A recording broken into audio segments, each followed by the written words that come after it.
Magandang umaga mga kabahagi. Welcome po dito sa ating programang Pamumuno 2025 kung saan hinihimay ang mga adhikain at plataforma ng mga tumatakbo ngayong eleksyon.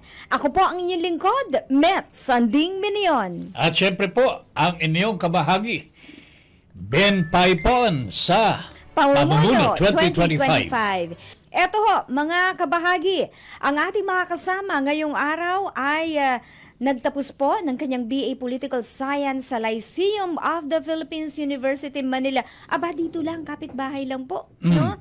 Ha? Ng ating estasyon. Meron mga estudyante tayo dito, taga-Lyceum. Oo. Siya po ang founder ng United Filipino Consumers and Commuters or the UFCC. At nagsilbi pong Pangulo ng Water for All Refund Movement. Kaya may mga refund na nangyari dun sa ating konsumo sa tubig. Yan. At nagsilbi rin pong General Secretary ng Luntiang Pangarap or Green Dream Incorporated. At ngayon po, ay makakasama natin without further ado. Eto na si kabahaging Rodolfo Havellana or Ka-RJ. RJ. Yeah. Yes. Sir, good morning. Good morning, kabahaging Ben at kabahaging Met at siyempre mula sa Mindanao, sa Visayas at sa Luzon.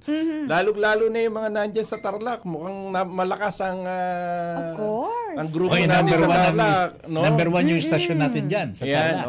Kaya po sa inyo pong lahat, amin po ang pasasalamat at binuksan nyo po ang pintuan sa ilalim po ng itong palatuntunang Pamumuno 2025. Yan, oo Ay, hindi lang tayo dito sa hindi lang sa buong bansa but of course worldwide. Opo. Oo.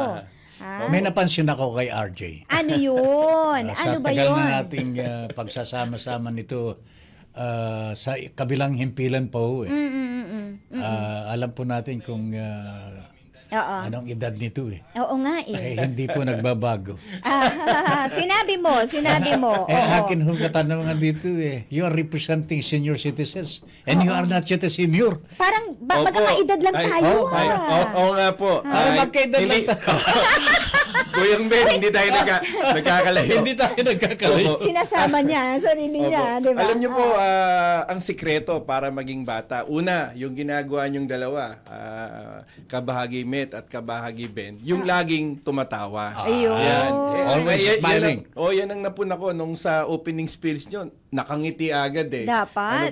Ano man ang dinadala nating suliranin, gaano man kabigat ang presyo ng kuryente, kabigat ang presyo ng tubig, kabigat ang presyo ng toll roads, tuition fee, pagkain, kahit yung bigas, problema ni lolo ni lola sa pagtingin sa kanya mga apo, lagi po tayong nakangiti dapat. Yan, oo. Kahit mahirap. Ay, kahit opo. mahirap. Alam niyo po, ang mga Pilipino talagang malikhain yan.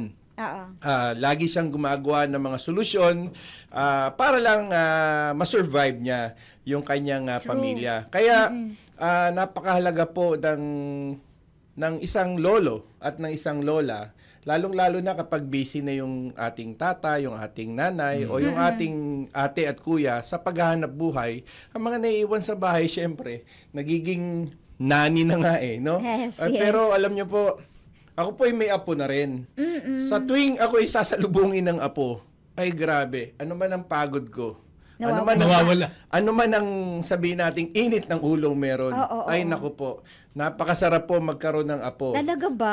Ay, ibig sabihin po niyan, napakasarap po ng isang maging lolo at maging isang lola. Ano man ang kalagayan sa buhay, mayaman o mahirap. I see. Ako kasi takot ako maging lola Alam niyo, yung pag sinabi mo kasing lola, yung iba, you look very young, pero yung iba, maaga po kabahagi Ben na naging lola, no? Pero dati ganyan din ako parang takot ako na parang ano sa akin, yung pero hindi, isang estrelya sa balikat natin yon dahil you have proven something na sa tagal nating sa mundong ito, we have proven something that yung love nung mga apo natin, no? Kahit hindi natin apo, kahit sinong bata diyan nakita natin, ang lolo at lola po ay lagi po ang puso niya ano po yan, malambot ang puso niya sa mga henerasyon ng mga nakababata. Ayan po. Yung lolo at lola, yan ang pundasyon ng pamilya. Totoo po yun. Pero ito, ka-RJ, ano ang nagtulak sa'yo para irepresenta ang mga tinig ng mga senior citizens now that hindi ka pa naman senior? Totoo po yun. Kasi karamihan... hindi maalis. Ganito po yun, no? Nung tayo ay kausapin ni Congressman Godofredo Arquisa, ay isa pong veteranong kongresista at siya po yung ama ng mga senior citizens. Kaya ko nasabi yan, dahil siya po yung nagtulak ng isang napaka-importanteng batas na kung saan lahat po ng mga Pilipino ay nabibiyayaan dyan. Kaya ako sinasabing lahat, hindi lang ang senior citizens. Ang binabanggit ko po, Kuyang Ben, no? Kabahaging Ben at kabahaging Met, at sa lahat ng mga taga-subaybay ng palatuntunan ito, yung Republic Act 9994. Ano po ito? Yung Republic Act 9994, ito po yung nagbibigay sa ating lolo at lola ng mga diskwento kapag bumili po tayo sa gamot, sa grocery, bumili po tayo, no? So, mahalaga po itong Republic Act 9994. Dahil kapag bumili ka, halimbawa, punta ka dun sa grocery, no? Ginamit mo yung Senior Citizens ID, yan po ay dahil kay Congressman Godofredo Arquisa. Kaya ako po, nung siya'y kinausap ako, I'm very proud. Sabi ko, hindi ka pa nakakaupo, meron ka ng isang batas na pinakikinabangan, whether ikaw ay oposisyon o ikaw ay administrasyon, ikaw ay mayaman o mahirap, pinakikinabangan na po yung tinatawag nating ang tinig ng Senior Citizens Party List. Ang numero po niya sa balota ay 97. Hindi po yan ang edad ni Kuyang Ben. Ano po? Hindi po. 47 lang po. 47. Si kabahagi Ben Paipon, pag tinignan nyo. Si Ate Met naman ay siguro 35 years old. Natuwa naman ako doon. Ayun pala. So, that's the story behind kaya kayo ay tumatakbo, no? Pero RJ, sa ngayon, tatlo yata? Yes, sir. Apat na yata. You're correct. Apat na yata mga party lists ang para sa senior seniors. citizens. Maganda po yun. Sabay-sabay, tumatakbo. Maganda po yun. Alam niyo po kung bakit. Kasi napakalaki na po ng sektor ng senior citizen. Ilan Halos ba? 15 milyon. 15? Opo. Ang aging Kami? Atin, tayo po. ang edad po ng mga ating lolo at lola ay mas humahaba po ang buhay ngayon ng mga lolo at lola. Kaya lumalaki po yung populasyon. So, lalong lumalaki po yung tungkulin ng Estado sa pagbibigay importansya dito sa mga lolo at lola natin. Bakit? Kasi ang pundasyon po ng buong ekonomiya ng isang bansa ay pinanday po yan ng ating mga nakatatanda. Kaya tama lamang na ang Estado ay ibalik niya yung mga serbisyo para doon sa mga taong mga naglingkod na mga manggagawang mga ngayon ay lolo at lola. Bukas ay Mayo 1. Mga manggagawa. No? So lahat ng mga manggagawang ito, darating ang panahon, whether we like it or not, ang kalendaryo po hindi natin kayang pigilin. Wala ka na magagawa doon. Pero meron tayong magagawa kung makakaisip po tayo ng mga iba pang mga lehislasyon sa Kongreso at sa Senado para ibigay naman natin yung due for our senior citizens. In fact, hindi lang dapat sa senior citizens kahit yung sa mga estudyante, sa mga kabataan, sa mga professional na natin mga manggagawa. Ang dami pong issues no? Yung pinoproblema po ng mga nanay at tatay, hindi lang ng lolo at lola. Pag nakita niya, siya'y nagbukas ng pintuan, halimbawa may nag-doorbell. Sa inyo, kabahagi Met, may nag-doorbell. Ding dong! Siyempre, si lola ang magbubukas ng pinto. Ang problema, siya'y sasalubong kay Meralco. Ay, nako. Siya'y sasalubong kay... Akala ko, yung mga pala. Akala ko ang sasalubong si Marian. Kay Ding Dong. Okay lang ho kung si Marian. Ano po? Okay lang ho si Marian. Ang problema, hindi ho Si ganun Judith yung dumarang. Oh, Si Judith. Si Judith. Judith. Tama po. Correct. Kaya, iyan po, no? So, ina-absorb po ng ating lolo at lola, may pambayad na kaya yung aking anak. No. Yung Correct. yung Totoo aking yun. yung gano'n, ina-absorb niya, nag-iisip din siya. So, lahat po 'yan, no? Nakangiti ang ating lolo at lola, but in reality, sa totoo lang, lahat po ng uri ng problema ina-absorb ng ating mga nakatatanda yan. Tama. Kaya tumatanda talaga eh. Oo nga eh, ha? Anyway, Pero, mamaya ho. Sige, marami tayong pag-uusapan. Gusto kong itanong sana mamaya, pagbabalik natin kay RJ. Yes, sir. Kung ano yung talagang tanging-tangi na balak ng kanilang ang tinig Senior Citizens Party List na wala sa iba. Correct. For Oo. this coming election. Totoo yan. Mamaya pagbalik natin. Okay, Salamat sige. So mga kabahagi, walang aalis, tutok lamang dito sa ating programang Pamumuno 2025.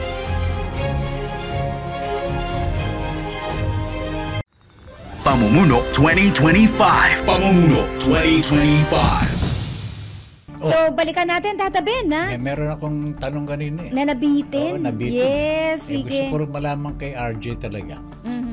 Ano bang natatanging gusto niyong gawin para sa Isulong. mga senior citizens na wala dito sa ibang mga senior party Tumatakbo. lists? Yung mga tumatakbo.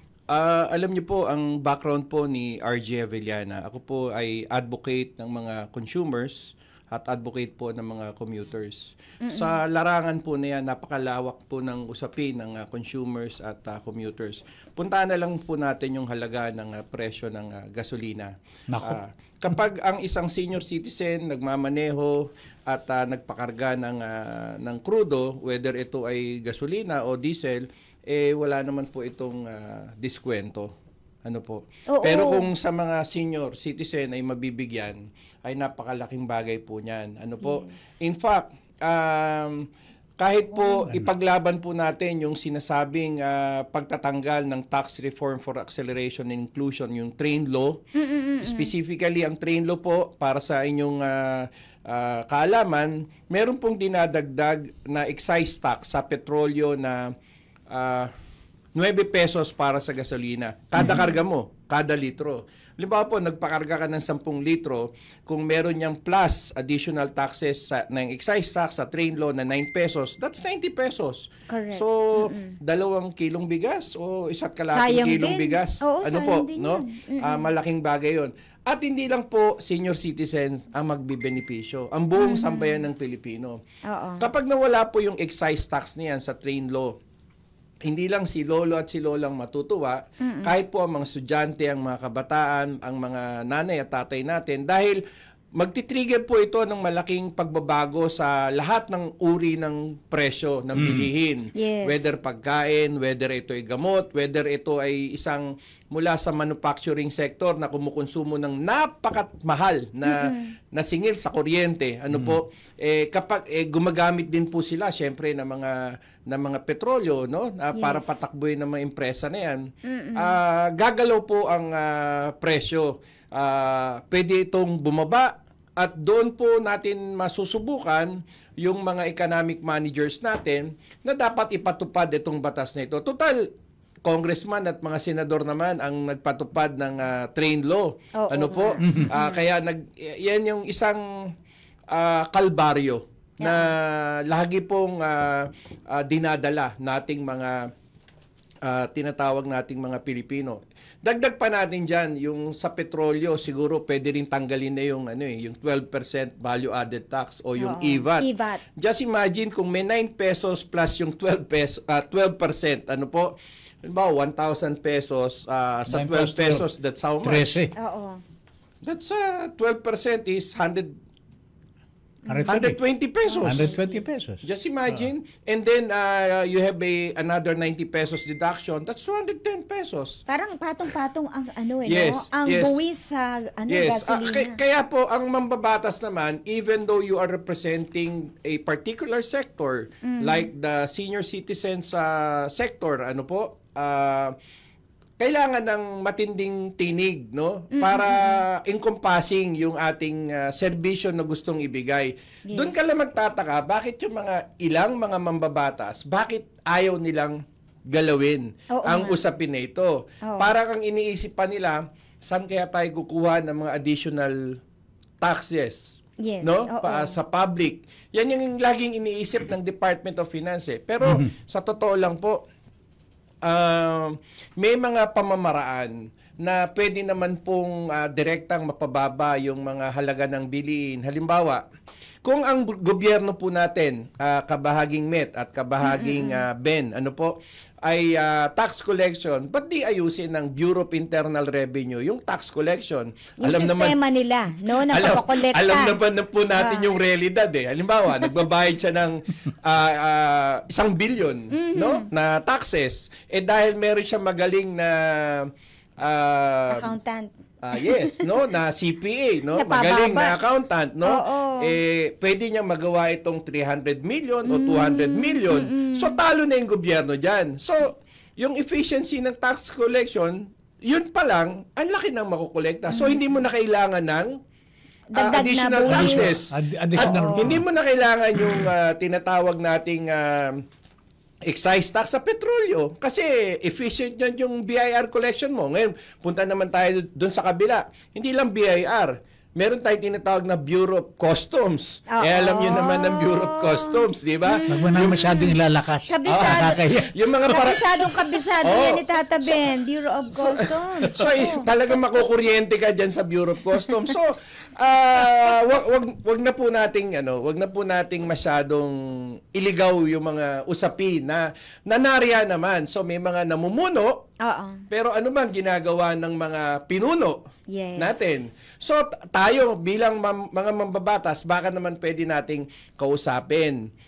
At tulungan mismo ang Department of Finance, ang Department of Budget and Management, sa pamamagitan ng mga batas na magpoprotekta sa tax collection ng tama, hindi yung pagtaas, malaki po yung maitutulong natin sa paglago ng ating ekonomiya. So, si Lola na dating tuwang-tuwa kapag nakikita niya si Apo at si Lolo, nakikita niya yung kanyang Apo, no? Kapag bumaba po yung presyo ng bilihin, sigurado, kada tingin niya sa kanyang Apo, meron siya mabubunot. Hindi po yung, di ba, ito, kabahaging MET at kabahaging BEN. Pag namamasyal po tayo sa mga malls, at kasama natin yung ating mga pamilya, kamag-anak, usually ang taya dyan, syempre, yung senior Matanda, di ba? Siya yung tagabunot Pero yan. iba po ang sitwasyon ngayon. Ang mga senior po, mag-excuse me lang, pupunta ng CR, gigilid, mag-ano. Wala na mabunot. Ang reality, ayaw niya yung mapahiya siya sa kanyang apo. Yeah. Pero imaginein mo, kung ikaw yung nasa gobyerno at dumurugo ang puso ng iyong lolo at lola, kung sa loob ng pamilya hindi niya maibigay yung serbisyo na yon, paano pa kaya yung bansa? Yan. Paano pa yung bansa? So, anihintayin natin yung paglubog ng araw ng ating senior. Paano na yon? So, dapat ito ay tulong-tulong sa pag-aayos. Ganun po ang kalagayan. Hindi ko masyado nakuha kanina sa simula. Nung sinabi mo tungkol sa diskwento ng mga senior citizens on crude oil. Sa gasolina, pagkagasolina. Yung ba talagang wala pa Hindi. bang ano? Oo nga, Wala po. Wala pa bang diskwento? Hindi ko kasama. Hindi ko kasama. Bakit ganun? Well, selective nga po no? Selective, no? Ano bang meron ng mga maglalangis na? Actually, na-try ko yan nung kasi may kasama kaming senior. Ang parent ko ay senior, ang kapatid ko ay PWD din, 'di ba? So, 2 discount card. Pero hindi nila ina-acknowledge sa mga gasoline station. Kahit nga po sa mga kainan na lang. Dati, pagka kumain ka, kung 10 kayo o 5 kayo, yung isang parte lang, isang bahagi lang ng senior ang bibigyan ng deduction. Kung ano ang kakainin. Yung gano'n. Yung kanya lang. Yung gano'n. No? Yung parte lang niya. Doon mo makikita how cruel yung present dispensation, yung present. Pumunta ka sa ibang bansa, no? Bakit ganon ang kahalaga sa kanila yung merong mga magagandang home for the aged? Kasi may mga pamilya talaga na, syempre, yung lola at lola, nahiya naman sila minsan na pumisan. So, whether masama ang loob nila na humiwalay sila sa ilalim ng bubong ng kanila, doon sila lumaki hanggang tumanda sila, iiwan sila para hindi sila maging pabigat. Imaginein mo, pupunta ka ng home for the aged. Sa Filipino culture, hindi yun. Hindi po pwede. Magkakasama hindi pa tayo. Diba? Pero dahil po, handa siyang magsakripisyo at hindi maging pabigat, kaya kinakailangan po palakasin natin yung ating tinig para mabigyan ng diin yung ating mga kalagayan. Dahil lahat po umaaray Kung lahat umaaray, lalo na ang lolo at lola, maraming arayan sa tuhod, sa siko, sa batok. Ang daming aray niya sa katawan. Pero ito ka-RJ, nabanggit mo na ang gasolina, nabanggit mo ang tungkol sa sa iba pang mga konsumo natin. Ang isa pa importante, tubig. 'Di ba? Opo. Maraming mga lolo, ang hilig nila magdilig, mag-alaga ng mga banggitin yung prime water ngayon. Naku, tiyak ka, RJ, pag kaya ng pinanggit ko, iinit ang ulo ni Tata Ben. Tata Ben, meron tayong inihahanda na dyan sa usapin niyan. Labing isang mga nirereklamong lugar ngayon yan. Yan, labing isa na. Labing isa. Teka, yung kay Tata Ben, ang binabanggit niya is Bulacan and Cavite. Malolos. Cavite. Cavite. Ano pa? Marami yan. Basta labing isang munisipyo at syudad po yan sa ngayon na naharap sa dahil hindi maganda yung kanilang serbisyo. Walang serbisyo talaga. Pero iisa lang siya na concessionaire, ganun ba yon? Iba-iba ho yung transaksyon nila dyan kasi usually joint venture yan sa munisipyo. Sa local. Ganun po. No? Kaya kung maalala nyo po, tayo po yung naging pangulo rin ng Water for All Refund Movement. Yes, tayo nagsampa ng kaso kay Maynilad at kay Manila Water. Tayo nag-expose ng mga environmental charges, etc. No? Sa katunayan, nung maingay po tayo dyan, yun yung pagsasamantala naman ng panahon para ma-privatize itong mga lugar ng prime water. Correct. Just imagine, di ba? Yung ganung So, tubig na nga lang, hindi mo maibigay yung serbisyo. Paano kaya yung serbisyo kay lolo at lola? No. Pamumuno 2025. Pamumuno 2025. At eto, tanong na natin kasi isa sa mga nagiging concern ng mga elders natin, alam mo na, kasama sabi nga sa pagtanda, ang pagkakaroon ng mga problemang pangkalusugan. I understand you're pushing this National Geriatric Ward. Paano nyo pong maipatutupad? Sakaling kayo po ay maluklok, makasama sa Kongreso, ka-RJ. I-simplify lang ho natin kung bilyon-bilyon ang kayang ipamahagi sa ayuda ngayon. Ibig sabihin, ang daming mga pondo na pinagkukunan. Mano man yung bigyan natin ng tuon ng pondo, itong particular na direksyon na ito. Diyan mo makikita na alam niyo po, kung talagang tunay tayong merong malasakit at tunay tayong mga pinuno, hindi na dapat hinihingi yan Dapat kusa ng inilalagay yan. Parang itong kung alam mo ang mga manggagawa ay hirap sa sweldo, huwag mo na hintayin magwelga pa yung mga manggagawa. Ibigay mo na. No, ibigay mo na. Kahit na sabihin natin 5% o 10%, ibigay mo na agad. Yan yung klase ng pamumuno na merong tinitignang pamana. No? Hindi siya nagre-react dahil election lang. Namumudmud siya ng ayuda dahil ita-timing mo sa ganitong sitwasyon. So, paano naman yung mga party list na wala namang ganyan, at hindi nakadikit doon sa lutuan? Hindi ka mabibigyan.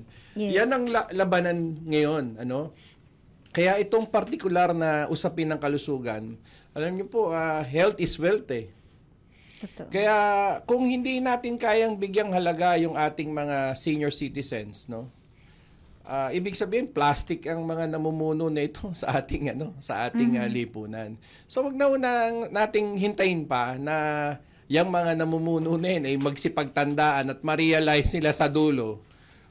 Oo nga, no? Tama pala yung iniisip ni Kabahaging Ben at Kabahaging Met, no? Habang sila yung mga bata pa, nag-iisip na sila ng mga magaganda para sa kanilang future, para hindi mabigatan yung kanilang mga anak, yung kanilang mga apo. Hindi siya maging pabigat sa lipunan. At siguro, magandang idagdag din dito, Kabahaging Met, at Kabahaging Ben. Alam niyo po, ang mga senior, malalakas pa yan eh. Bakit di natin sila bigyan pa ng mga dagdag na oportunidad? No? Pwede naman magtrabaho pa yung mga yan eh. Bakit si Tata B nagtatrabaho pa? Di ba nga? Hindi naman senior yan eh. Hindi naman ako senior. Pero senior na rin eh. Pero meron akong hiling. Kasi sabi mo nga, kami mga senior malalakas pa. Talaga naman malalakas pa naman. Ako naman mag-80 pa lang eh. Hindi po halata. Pero malakas pa talaga. Opo. Meron pong, hindi ko alam kung saan ko nadinig ito, na yung mga senior citizens na nagtatrabaho, hindi na dapat pong kaltasan pa ng buwis. Hindi po ba? Tama po. Kahit yung mga amilyar sa lupa, yung mga ganyan, ano po yun eh. Kumbaga, sabi ko nga, kung 30 years siya nung bata siya nagtatrabaho, 40 years siya nung bata siya nagtatrabaho, ang dami na yung tax na ibinigay sa gobyerno eh. Sobra na nga eh. Oo nga po eh. So, ito naman, ibigay mo naman yung kapirasong taon na nga lang eh. Hindi mo nga alam kung bukas kausap mo pa o kaharap mo pa. Di bigay mo na yung kaligayahan na yan. Kaya yung pamumuno, may pamana po yan eh. Di ba? So anong klaseng pamumuno ba ang nais mong ibigay sa lipunan na ito? Habang ikaw ay malakas pa, habang ikaw pa ay may boses pa o may tinig pa. So tayo po, katulad nyo po dito sa inyong palatuntunan, hindi kayo napapagod eh. Kahit physically medyo nadidrain kayo, pero hindi kayo napapagod dahil alam nyo marami tayong dapat tindigan ng mga issue, hindi para sa atin. Kundi para sa lahat. Yes. Madalas nga siguro ito si Kabahaging Ben at Kabahaging Met at sa lahat ng mga maraming Pilipino, no. Susubo pa lang ibinibigay pa sa iba eh. Oo. Di ba? Kung meron nga tayong nakitang aso o pusa na palaboy. Gumagala. May binili kang 2 pirasong kanin na supot. Dahil naawa ka ron at miyaw ng miyaw sa'yo eh. Yeah. Kahit yung aso, aso yun, animal yun. Ano po? Tao pa kaya. Yes. So hindi ko maintindihan anong uri ng pamumuno ang meron tayo sa kasalukuyan. Bakit nila ginagawang alipin hindi lang ang lolo at lola pagdating sa usapin ng ekonomiya.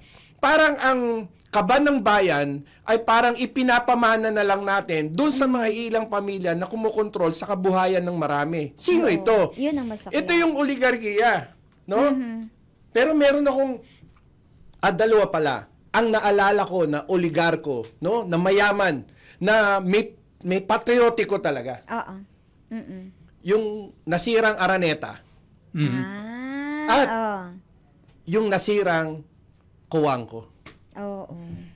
Bagamat sila'y may limpak-limpak na salipi, pero ang kanilang puso, bayan ang tinitignan nila. Kung paano nila i-distribute ang yaman na ito. No? So, sabi ko, pwede naman eh. Pwede naman maging makatwiran eh. Problema lang, marami sa mga politiko ngayon, kaya sila tumatakbo kasi kasikuhan nila yung mga ilang kumpanya ng oligarko. Para proteksyonan yung interes nila, para wag tumaas, para tuloy-tuloy ang pagtaas ng presyo ng kuryente, tuloy ang pagtaas ng presyo ng tubig, tuloy ang monopolyo sa bigas. No? Kahit sa gamot, tuloy ang monopolyo. Hindi, RJ, bumaba na eh. 20 pesos na nga daw sa probinsya. Pang-aso lang yata yun. Ako mag 77 na. 77 na. Kailan ko kaya matitikman yung hindi na ako bubuwisan. Oo nga. I mean, so many of the senior citizens today are still working also. But they've been working all the rest of their lives. No? At marami nang niabag sa ating gobyerno. Hindi ko maintindihan kung bakit hindi nga makita ng ating pamahalaan ang mga namumuno sa ating bansa sa ngayon. Nakikita po nila yan. Ang kahalagan ng pulang... bulag lang ho. Kaya po ako nagpalit ng ganito. Naalala ko po si Andres Bonifacio. Bagamat si Andres Bonifacio at kahit sila Jose Rizal, mga kabataan po na revolusyonaryo, mga leader. Yes. No? Hindi sila sumuko. Kahit buhay, inalay nila, hindi para sa kanila. Tinignan nila yung future. Yan. So sana tayo bilang mga namumuno, no? Sa ating inang bayan, panahon na para tingnan naman natin yung ating mga sarili. Kaya lalo natin palakasin ang tinig ng senior citizens, ang tinig ng kababaihan, ang tinig ng kabataan, no? Ang tinig ng isang bansa na para sumulong para sa lahat. Hindi dun sa iilang mga maimpluwensya lamang sa lipunan ito. Dahil laging may isisilang na Andres Bonifacio, Jose Rizal, Mabini at kung sino-sino pa, hindi yan titigil. Hanggat hindi naayos itong kalagayan na ito. Hindi tayo humingi ng sobra, yung tama lang yung ating... Tama lang naman ang hinihingi. Yung makatwiran lang naman po. Opo. Tama. Oo, para mamuhay tayo ng matiwasay at maayos talaga, no? Okay, sige. So, marami pa tayo actually mga tanong, ano? May mga issue din na kaakibat, syempre, no? Yung binabanggit, yung iba pang benepisyo na kadikit dyan yung mga ahensya ng pamahalaan. Let's say the PhilHealth, no? Serbisyong, ano rin yan, no? Serbisyong pangkalusugan din yan dahil pwedeng maka-access dapat ang mga senior citizens natin yan, no? Ka-RJ, anong masasabi mo? Ano ba ang pwede nyong gawin para masigurado na yung, kumbaga yung maximum benefits naman na makuha ng mga senior citizens sa ating mga ahensya like PhilHealth? Alam mo, hindi lang sa PhilHealth, kahit sa SSS coverage natin, no? Kahit sabihin pa natin sa GSIS, no? Yung mga naglingkod sa bayan natin. Ako dapat, automatiko, iwag mo nang hintayin yung 80 years old, saka mo ibibigay yung 10,000. 85 years old, 10,000. Nagsimula yan ngayong, di ba? 80, 85, 90, 95. No? Wala pang natatanggap ang nanay ko, 80. Yeah. Tapos, bago mo malasap yung 100,000 pesos, you need to reach the 100 years old. Sabi kong gano'n. Parang ayaw ibigay. Di ba? Dapat pag 70 years old, 70,000. May enjoy mo pa no? Sa akin. May enjoy mo Pag 80 years old, dapat 80,000. Yung ganyan, no? Kung kaya nga ng ekonomiya, dapat hindi lang 70,000, 70 years old. Dapat 1 million pesos. Sa totoo lang, kung may 1 million ka ngayon, kulang pa kay lolo at lola yun eh. Oo nga. Di ba? So, walang eksaktong figura ang pwede natin ibigay dyan sa PhilHealth. Ang sinasabi lang natin ay dapat ang pagbibigay ng priority sa kalusugan natin ay pantay-pantay. Kung pwede nga ang buong pagamutan ay wag mo nang isa pribado, sa ilalim mo sa kontrol ng gobyerno para maging libre. Pati yung paglikha ng mga pangunahing gamot na pang-araw-araw na kailangan tulad ng mga bitamina, ibigay mo ng libre. Kaya ba yan o hindi? Kaya naman eh.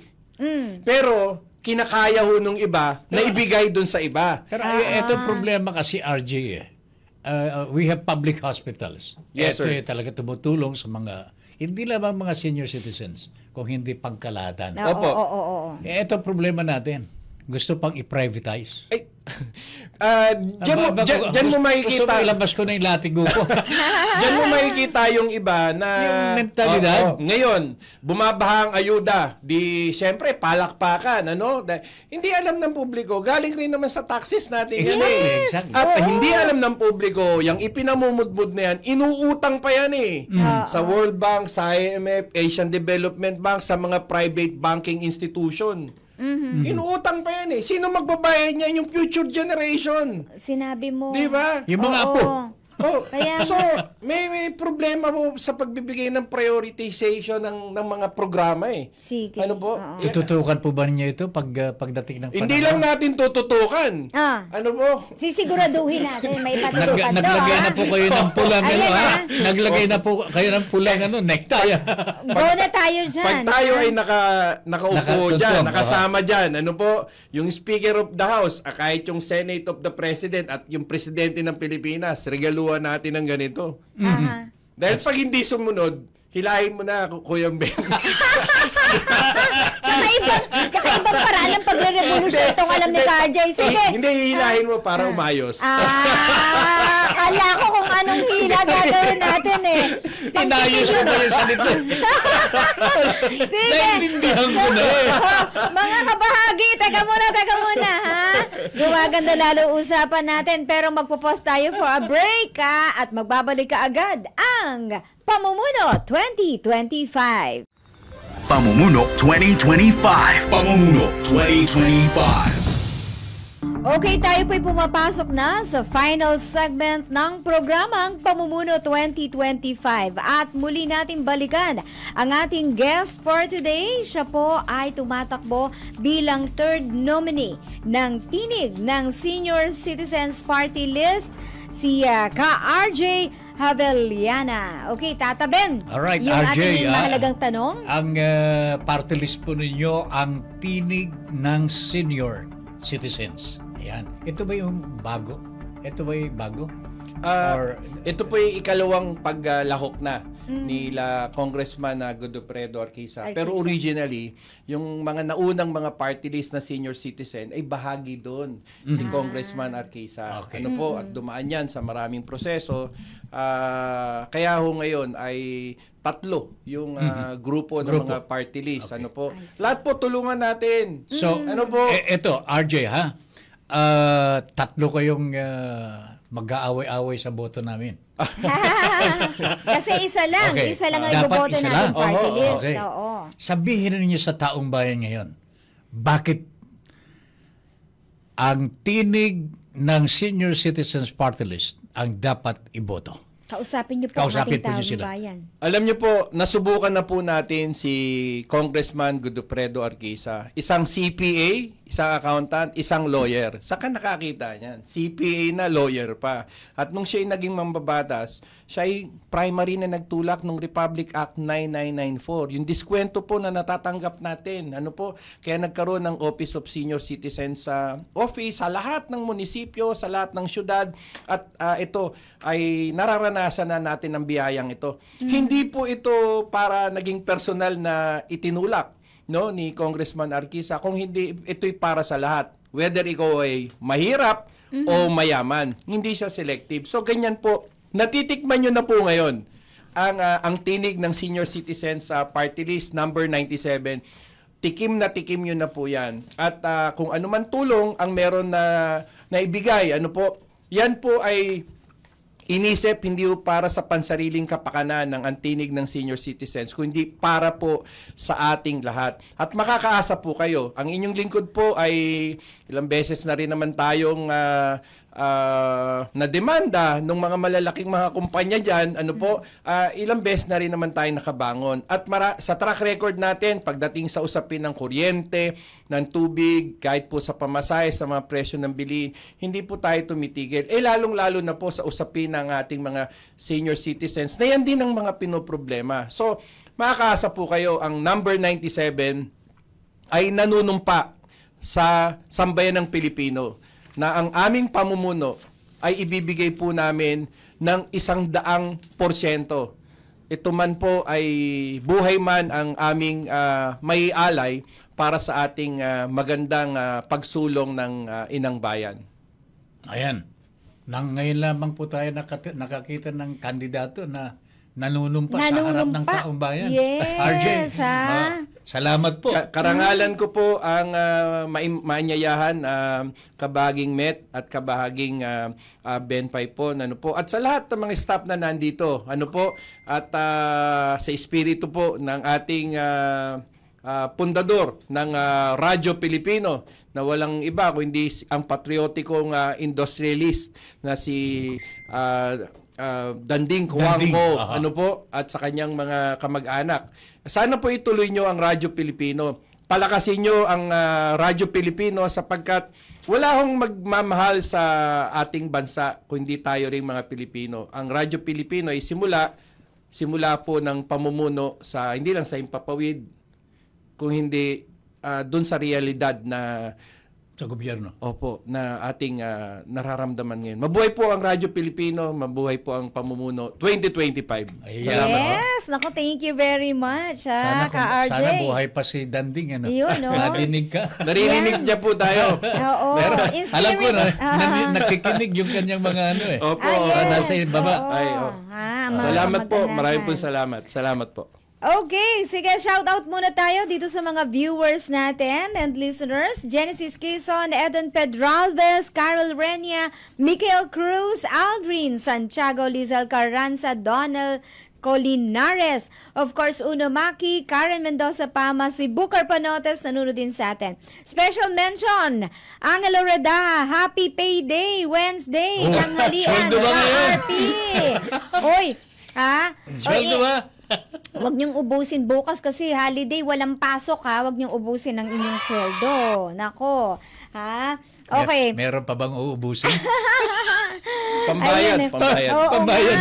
Wala na tayong ginawa kundi magbayad sa tubig. Magbayad sa kuryente. Teka muna, nagulat ako dahil pala holiday bukas sa 3 days daw na libre tayo sa LRT1. MRT, LRT. Yan. Pero ako, siningil ako kanina. Hindi, naisahan tayo eh. Naisahan tayo. Dapat po yung mga senior natin dyan, buong taon na libre. Libre. Oo nga. Di ba? Yes. Meron akong beep card. Ayun, malaking... Senior citizen. Oo nga Ano ba naman yun, di ba? Sige. Ibigay natin sa kanila. May mga questions actually dito. Ito kay Russell Quezon. Ano po ang pinagkaiba ng party list? Actually, nabanggit na. No? Yung kakaibang adikain po, no? Ng kanilang grupo. Si Rona Manlapas, paano po kayo makikipag-ugnayan sa mga LGU upang matiyak na umaabot ang serbisyo para sa mga senior citizen lalo na sa mga malalayong lugar or liblib na pook? Ayan. Alam niyo po, si Congressman Arquisa, ginawa po niya yan, nag-ikot po talaga, no? So, tikman nyo lang po ang tinig ng senior citizen at wala po tayong ipapangako na kahit na ano, pero again, sumusumpa po tayo, anumang sulok ng Republika ng Pilipinas, abutin natin yan hanggat nandyan yung mga senior para mapagsilbihan natin. Hindi lang senior, no? Ang lahat, ano po, dahil ang leadership naman, pag ikaw ay umakda ng batas, hindi ka lang naman para sa senior eh. No? Basta mga batas na nakakaapekto sa serbisyong Pilipino, dapat tutukan natin yan, tignan natin yan, lalong-lalo na po sa ekonomiya, na kailangan nating lahat. At magsisenior din yan eh. Opo. Magsisenior din yan. Hindi natin mapipigilan. Hindi po natin mapipigilan yan. Ano po? Okay. Yes, eto pa. Meron pang question dito, marami daw sa mga senior citizens na nakakaranas ng pang-aabuso at kababayaan sa loob ng kanilang tahanan. Ano daw po ang plano ng inyong partido upang maprotektahan ang karapatan ng mga senior citizen at maiwasan ang ganitong uri ng pang-aabuso? Alam niyo po, kung merong child abuse, may senior citizens abuse. Totoo po kasi yan. Wala na, yung iba, wala ka ng kita, wala ka ng silbi. Naiitsipwera na sila. Po, kabagi Met at kabagi Ben, yung mga bedridden nating mga seniors. Wala akong kalaban-laban yan. Imagine mo, bedridden. Tapos, halimbawa, hihingi lang ng tubig, pagdadabugan pa. Kahit hindi mo siya physically na abuse, no? Pero pinagdabugan mo. Wala nang ang strength na ganun pa. So, I think we need to re-evaluate yung ating totoong kulturang Pilipino, no? Hindi naman talaga yan ang Pilipino eh. Hindi po eh. But because of this, sabihin nating mga social media, itong technology nito, nagbabago yung mentality ng mga bata eh. Ano po? So, kailangan, bata pa lang yan, ay paghubog dyan. Mahubog na. Opo, importante po yon. At para sa ating mga nakababata, na mga Pilipino, hindi po kapag kayo napagsabihan ng lolo at lola ng inyong nanay at tatay, hindi po kayo mahal, hindi po. Yung wisdom po nila, I'm 100% sure po yung wisdom po nila. Kaya po nila sinasabi sa inyo yan dahil gusto po nilang bumuti po tayo. Hindi po para ilimit natin yung inyong kasiyahan. Halimbawa, pag sinabing, anak, pwede bang alas 7 ng gabi, nakauwi ka na. No, yung ganyan. Kasi hindi mo alam yung panahon ngayon.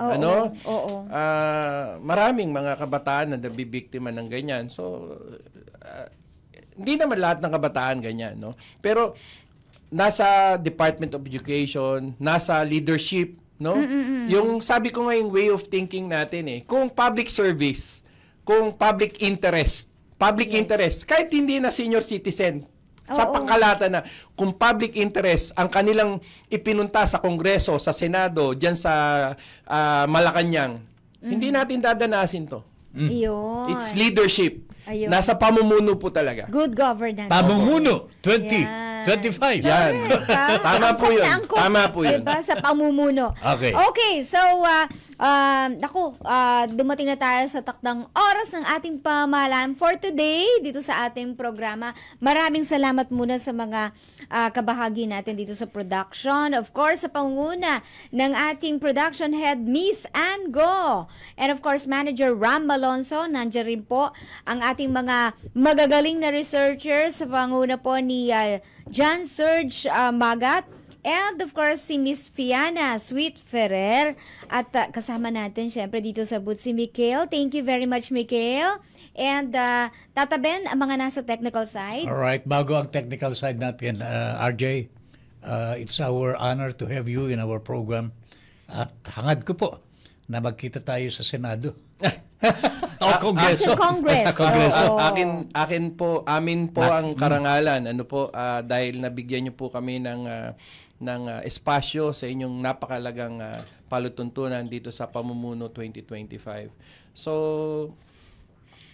huwag tayong mawalan ng pag-asa. Hanggat may mga Pilipino na nagsasalita para sa ating kinabukasan, ay tuloy lang po natin yung pag-alab nung fire na yan. Dahil para po sa ating lahat ito.